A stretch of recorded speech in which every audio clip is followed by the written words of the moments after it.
One of the major kind of claims I hear from people like the ADL or other Jewish people is that, like, how come always people picking up on Israel? How come there are so much injustice in other parts of the world and nobody speaks about what is the reason for that? I think people listen. I open the radio, I hear nonstop about Sudan. I hear nonstop about Tibet. I hear nonstop about Darfur. I hear a lot. The only place I hear excuses made for is Israel. That's the place where I hear excuses.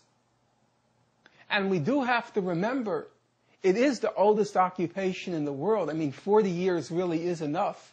It's older than you. It's older than you, the occupation.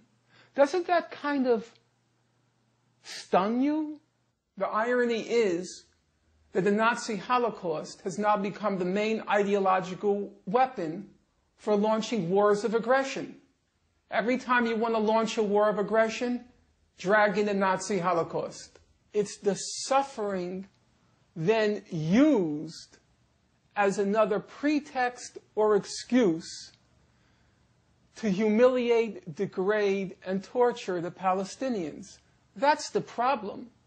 The suffering comes as a package. It then comes, here is the suffering, now we blow up your house. Here is the suffering, now we take your land. Here is the suffering, now we drop artillery shell or shoot artillery shells at your villages. It's a package deal with Israel and its American supporters. It's not just suffering. It's suffering which is then wrapped in a club. And the club is then used to break the skulls of the Palestinians. That's the problem. It's not being used to educate people. It's not being used to enlighten people.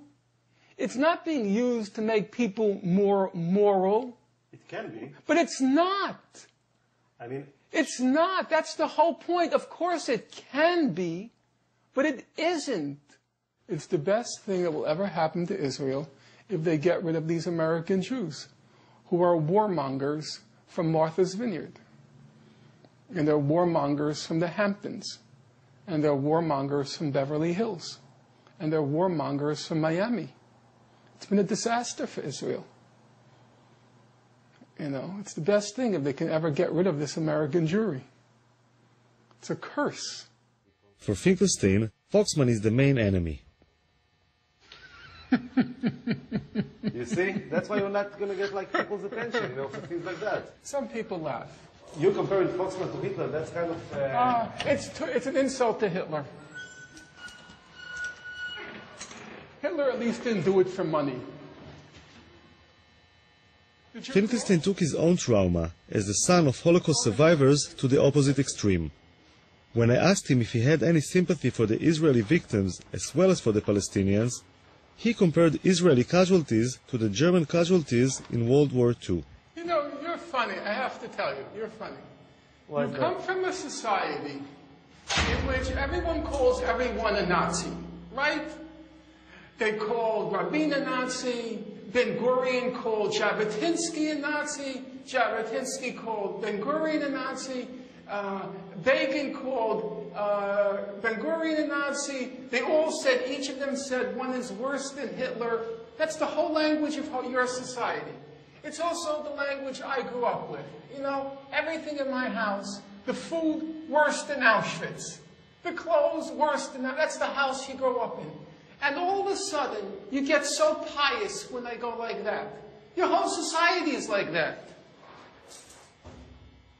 Why was Rabin? You don't remember when they made Rabin with the SS before he was shot? And then you all of a sudden get so pious. I just think about how people... Because of what? Because of Abe Foxman? We have to be pious with Abe Foxman? A hoodlum and a thug?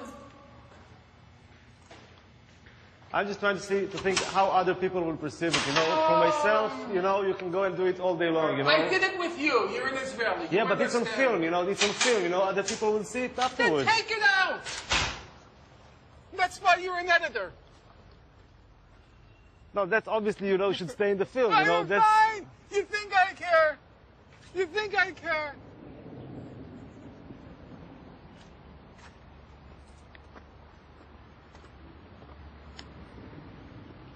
So you like the neighborhood?